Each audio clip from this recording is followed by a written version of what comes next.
Now I want to talk about something that I think you guys have probably you've been hearing me hint at it. Is the SEC cannibalizing itself? Like, let's really look at it. The SEC, everybody's complaining because they're like, oh, we got two SEC. This is the second time that we've had two SEC teams, two teams from the same conference, be in a 4-position college football playoff. That means that half of the available spots are taken up by two teams in the same conference. You're adding Oklahoma and Texas to the SEC next year. So somebody tweeted out and they said that 6 SEC teams finished in the final college football rankings. 3 of them were in the top 10. And if you add Oklahoma for next year, that would have been 7 teams that would have finished in the top 25 this year that are from the SEC. And this is my research, 11 SEC teams at one point during the season were ranked in the top 25. That's Georgia, Alabama, Ole Miss, Texas A&M, LSU, Oklahoma, University of Texas, Florida, Auburn, Arkansas, and Kentucky. All of those teams at one point, and obviously I'm adding Texas and Oklahoma being in the SEC next year. That means that 11 potential teams could be in the top 25. I think that they need to do some type of restructuring of the SEC.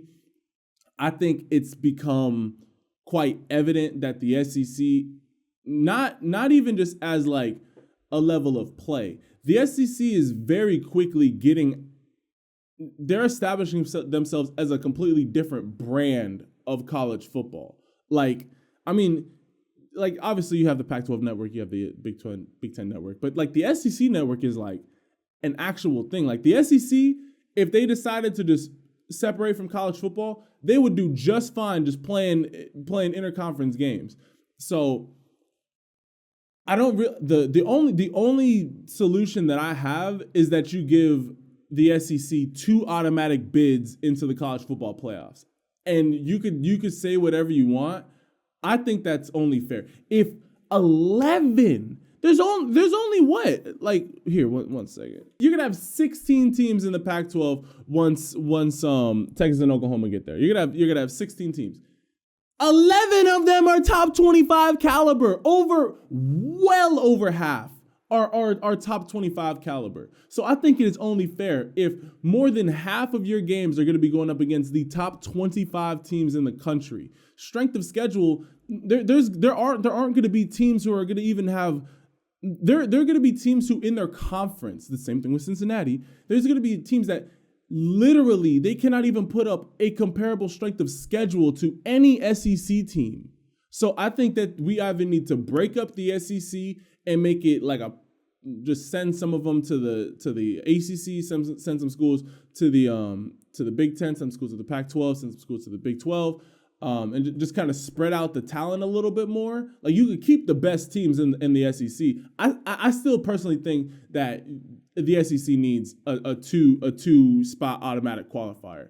Maybe you could do a prerequisite. Like if a team if they finish off as if an SEC team finishes off as a top 10 team in the final college football rankings, they would get that second bid. So say it's Alabama at 1 and say Georgia lost to Alabama in the national title game and they slipped to like 6 for some reason.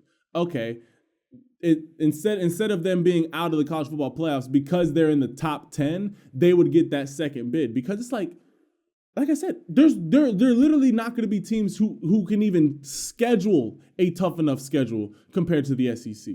So I'm kind of leaving this more open-ended because I don't really know what the solution would be. But can we all agree that the SEC is kind of cannibalizing itself as far as ridiculous strength of schedules?